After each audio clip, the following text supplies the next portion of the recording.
Pasti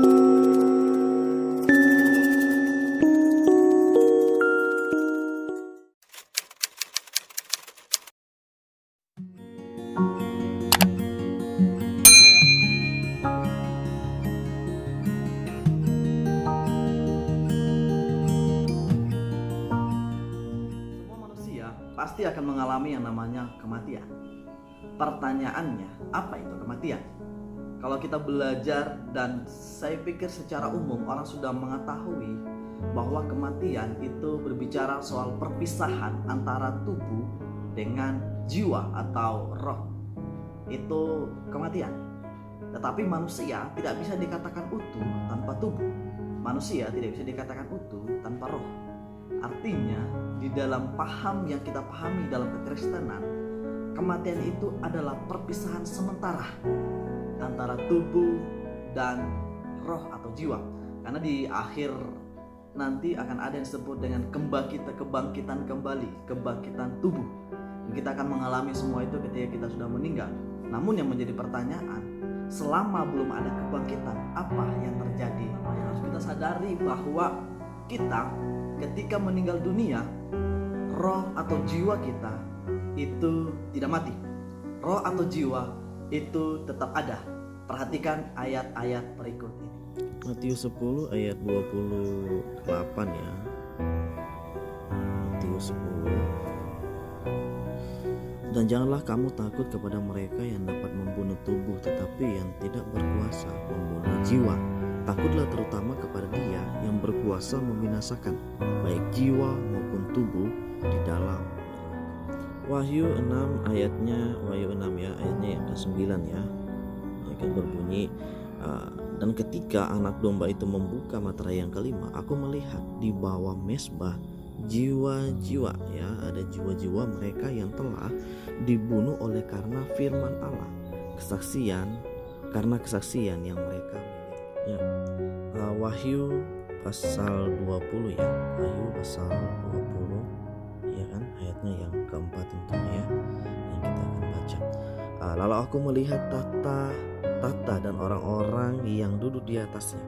Pada mereka diserahkan kuasa untuk menghakimi. Aku juga melihat jiwa-jiwa mereka ya, jiwa-jiwa mereka yang telah dipenggal. Yang telah dipenggal ini ya udah meninggal tentunya ya, nggak mungkin dia masih hidup setelah dipenggal kepalanya karena kesaksian tentang Yesus dan karena firman Allah, yang tidak menyembah binatang itu dan patungnya, dan yang tidak juga menerima tanda-tanda pada dahi dan tangan mereka, dan mereka hidup kembali dan memerintah sebagai raja bersama-sama dengan Kristus untuk masa 1000. Belajar bahwa memang roh itu tetap hidup. Nah, pertanyaannya, ketika roh atau jiwa itu masih tetap hidup, di mana roh dan jiwa itu berada? Itu menjadi pertanyaan, karena memang kalau kita belajar daripada kehidupan, ada yang mengatakan jadi arwah, ada yang mengatakan begini, ada yang mengatakan ada di tempat tertentu, atau mungkin ada jawaban-jawaban yang lain. Nah, kita akan belajar hal ini di dalam Alkitab kita. Apa yang dikatakan Alkitab tentang kematian? Apa yang dikatakan Alkitab? Apa yang terjadi setelah kita berada dalam masuk di dalam konsep Alkitabiah? Apa yang dikatakan Alkitab tentang yang terjadi kepada manusia ketika dia sudah meninggal? Kita akan mulai dari penggalian kita terhadap Alkitab dari Perjanjian Lama. Ya, kita baca dari Kejadian 37 ayat 35 ya. Kejadian 37 ayat 35, kita mulai dari sekalian ini ya. Sekalian anaknya laki-laki dan perempuan berusaha menghiburkan dia, tetapi ia menolak dihiburkan, serta katanya, tidak, aku akan berkabung sampai aku turun mendapatkan anakku ke dalam dunia orang mati. Perhatikan Bapak ya, ke dalam ini yang dipakai dalam dunia kematian bagi dalam Perjanjian Lama, ke dalam dunia orang mati. Demikianlah Yusuf ditangisi oleh ayahnya. Nah, sekarang kita akan cek bahasa asli daripada ke dalam dunia orang mati tersebut. Saya klik ya, saya klik aja. Oke, di sini aja saya klik ya. Nah, kita cek ya, saya gedein dulu sebentar. Oke, kita cek. Pelafalannya Sheol ya. Kemudian dalam terjemahan baru diterjemahkan dunia orang mati ya. Perhatikan baik-baik ini. Ada dunia orang mati, kemudian ada juga dunia orang mati ya, dunia maut ya, dunia maut. Yang kedua ini ada dunia maut ya kan?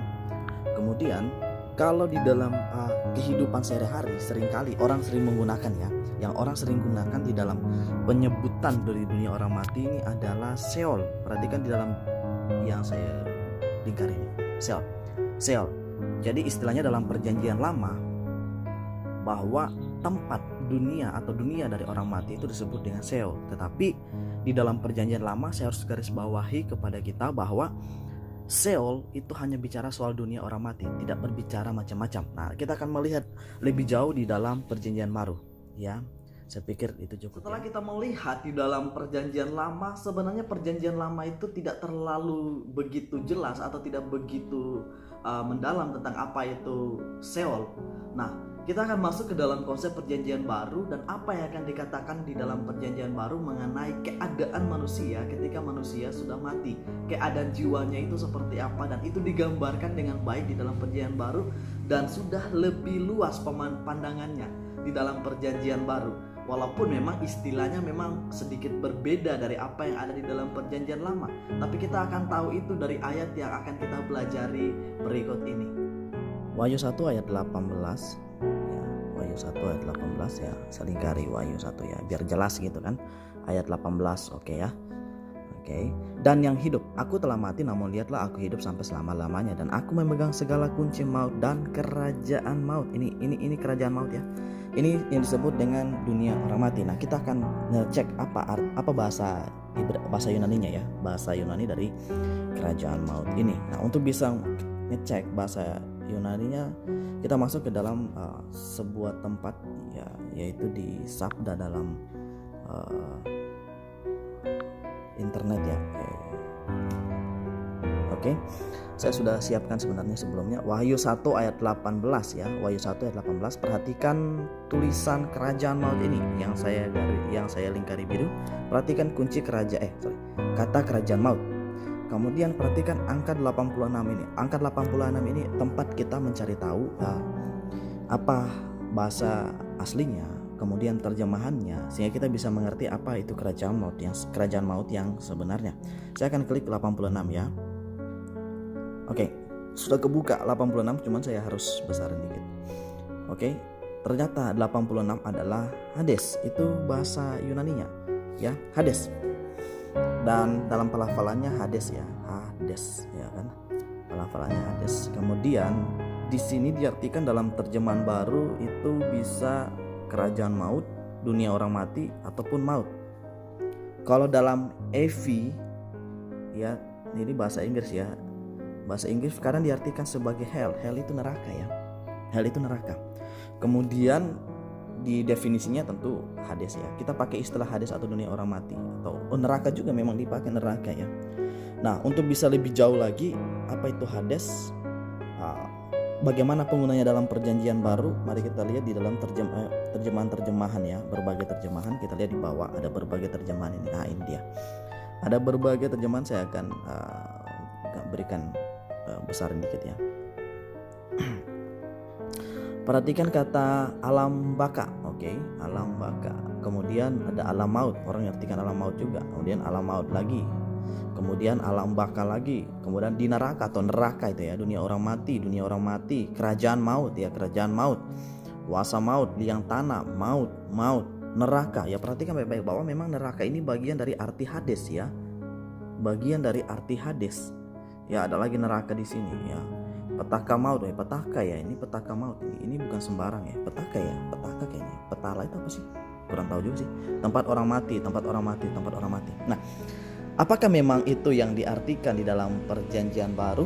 Apakah memang Hades itu lebih berbicara ke arah penderitaan ya? Ya, ini bukan cuma bicara soal dunia orang mati. Memang betul dunia orang mati, tapi kalau kita lihat kata neraka di sini berarti ini dunia orang mati dalam kondisi menderita ya. Dunia orang mati dalam kondisi menderita, atau bahasanya sederhana ya neraka lah ya kan. Apakah memang itu arti kata Hades ya? Mari kita akan telusuri di dalam perjanjian baru ayat ini dan kita bandingkan dengan ayat tadi. Dan kita akan bisa melihat melalui ayat ini kenapa kok bisa diartikan ada juga arti neraka di dalam ayat tadi itu, dalam penggalian kita tadi. Lukas 16 ayatnya yang ke-23 ya. Lukas 16 ayatnya yang ke-23. Ini Lukas 16. Oke, kemudian ini ayat 23. Orang kaya itu juga mati lalu dikubur, dan sementara ia menderita sengsara di alam maut. Perhatikan alam maut ini ya. Nanti ini kita akan telusuri juga bahasa aslinya. Perhatikan kata di alam maut dan perhatikan kata menderita sengsara. Artinya di alam maut ternyata itu ada penderitaan sengsara. Oke. Ia memandang ke atas dan dari jauh dilihatnya Abraham dan Lazarus duduk di pangkuannya. Kita tidak terlalu menggali ke sana ya. Dan sementara ia menderita sengsara di alam maut. Oke, kita masuk ke dalam, kita cek di dalam bahasa aslinya kembali ya. Apa itu alam maut? Tapi yang jelas itu sudah tahu lah kita. Beberapa kali sudah disinggung bahwa alam maut itu adalah Hades ya. Nah, perhatikan kata ini ya. Perhatikan di dalam ayat ini. Kita mulai dari orang kaya ya. Orang kaya itu juga mati lalu dikubur, dan sementara ia menderita sengsara di alam maut. Perhatikan alam maut. Nah, perhatikan angka ini angka 86. Nah, angka 86 tadi apa? Hadis ya. Sekarang kita periksa kata 86. Hades ya, bukan hadis. Hades, dan sudah saya jelaskan kan apa artinya Hades, dan ini ternyata Hades. Ternyata di dalam Hades ini memang disebut dengan penderitaan. Makanya wajar kalau diterjemahkan di sini sebagai neraka ya. Wajar kalau diterjemahkan sebagai neraka ya. Wajar dalam bahasa Inggris pun dia menggunakan kata hell itu neraka. Jadi memang sudah mengarah ke sana ya, bahwa ternyata alam maut itu bicara soal neraka. Di sana dikatakan dia menderita sengsara maut ya, menderita sengsara. Coba kita cek menderita sengsara dari bahasa aslinya. Oke.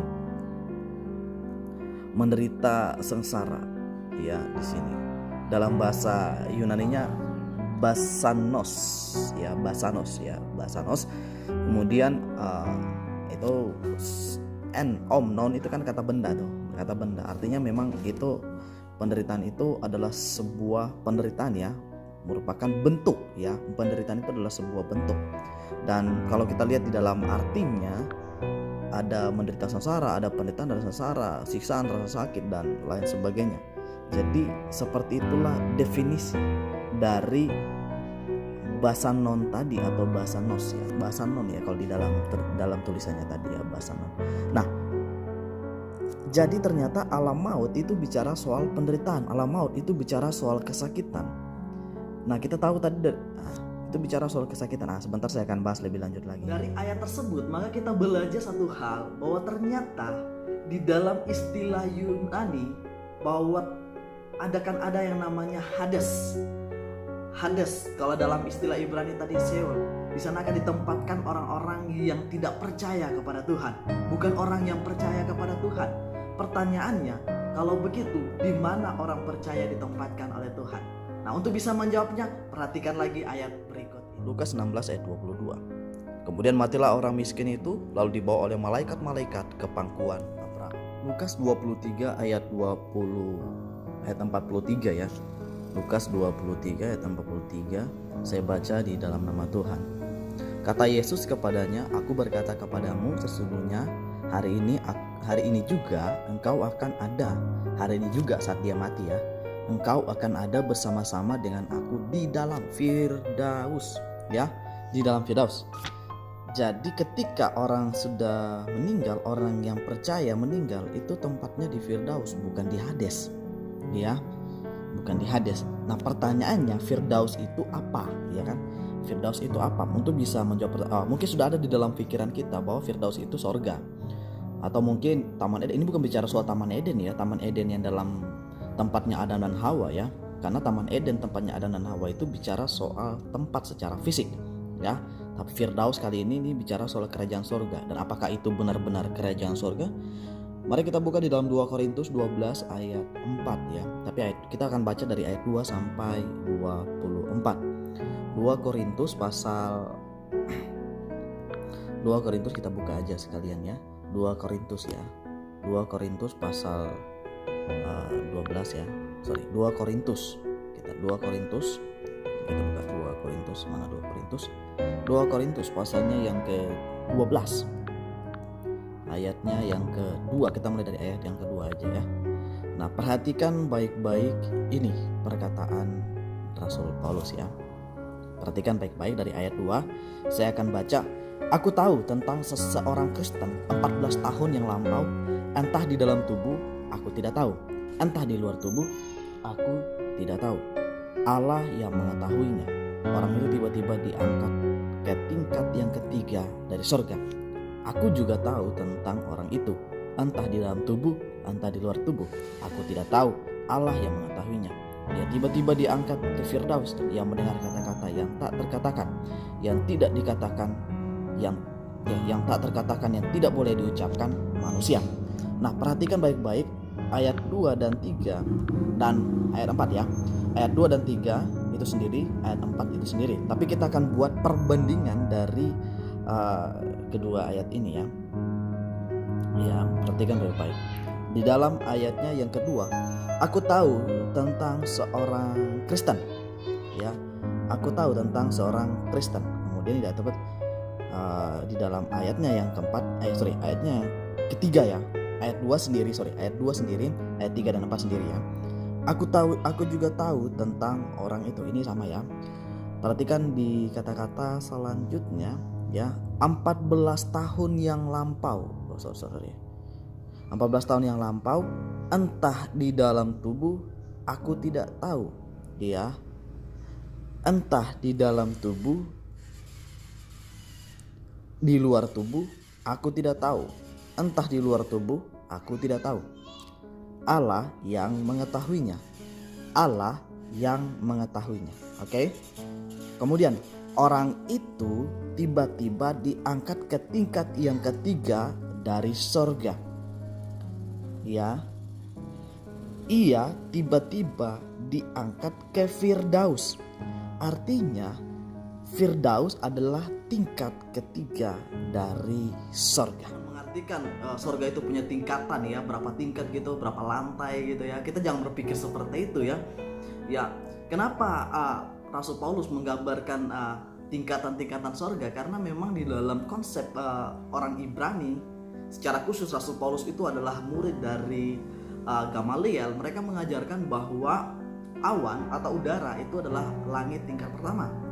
Kemudian bintang-bintang dan bulan bahkan matahari itu adalah lapisan langit kedua atau langit tingkat kedua. Sedangkan langit tingkat ketiga itu bicara soal tempat Allah ya, kerajaan Allah. Jadi kasarnya begini, langit tingkat tiga itu bicara soal surga. Dari penggalian kita menemukan bahwa ternyata orang yang percaya kepada Tuhan Yesus itu ketika meninggal itu langsung ditempatkan Allah di Firdaus atau surga. Sedangkan orang yang meninggal di luar Kristus atau tidak percaya kepada Tuhan Yesus, maka dia akan ditempatkan Tuhan di dalam neraka. Maka akan muncul sebuah pertanyaan yang menarik. Kalau begitu, kalau orang yang sudah meninggal sudah ditempatkan di tempatnya masing-masing, baik yang percaya atau yang tidak percaya, buat apa penghakiman terakhir? Maka harus saya berikan satu hal tentang kepada kita teman-teman sekalian, bahwa penghakiman terakhir itu bersifat dua hal. Yang pertama bersifat individu, yaitu ketika meninggal. Yang kedua bersifat umum atau penghakiman atau yang disebut dengan tata putih. Nah, dalam individu kita sudah dihakimi ketika kita meninggal dunia. Lalu tujuan dari penghakiman tata putih atau penghakiman terakhir untuk menunjukkan kemuliaan Tuhan, keadilannya, kebenarannya yang sejati selama kenapa ada orang masuk neraka, kenapa ada orang masuk surga. Semua itu akan diungkapkan di pengadilan terakhir dan semua orang akan melihat, termasuk malaikat akan mendapatkan penghakiman di sana. Malaikat-malaikat yang tentunya melanggar Tuhan dan berbuat dosa, jatuh ke dalam dosa, akan mengetahui semuanya di sana. Dan Tuhan akan menunjukkan betapa agung dan mulianya Dia di tahta pengadilan itu. Dan orang-orang yang tidak percaya sama Yesus akan diperhitungkan semua dosa-dosa mereka. Mengapa mereka masuk surga? Sedangkan kita yang sudah dibenarkan akan diperhitungkan upah kita. Seberapa banyak yang kita kerjakan selama kita ada di dunia ini. Dan kita harus ingat ada talenta-talenta yang Tuhan berikan, di mana kita mengerjakan setiap talenta kita itu untuk Tuhan, dan kita punya upah masing-masing dengan setiap pekerjaan yang Tuhan berikan kepada kita. Tetapi terlepas dari semua itu, siapapun kita yang percaya sama Tuhan Yesus, kita akan menikmati kebahagiaan dan sukacita bersama Yesus kekal selama-lamanya. Penjelasan saya tentang keadaan manusia setelah kita meninggal nanti. Nah, kalau diberkati jangan lupa di-share. Dan kalau ada yang ditanyakan jangan lupa di komentar. Kalau ada yang ingin ditambahkan silahkan ditambahkan di dalam komentar. Saya sangat bersuka cita dan bersyukur ketika ada teman-teman yang mencoba untuk saling berbagi, menambah wawasan di dalam video-video yang saya berikan dan komentar-komentarnya, sehingga baik saya secara pribadi, teman-teman juga selalu terbangun melalui video-video ini, dan kita semua tetap belajar kebenaran firman Tuhan. Tekan like kalau suka, tekan subscribe, dan juga tujuannya untuk membangun bersama channel kita ini, dan kita semua boleh senantiasa diberkati oleh Tuhan. Tuhan memberkati kita. Shalom.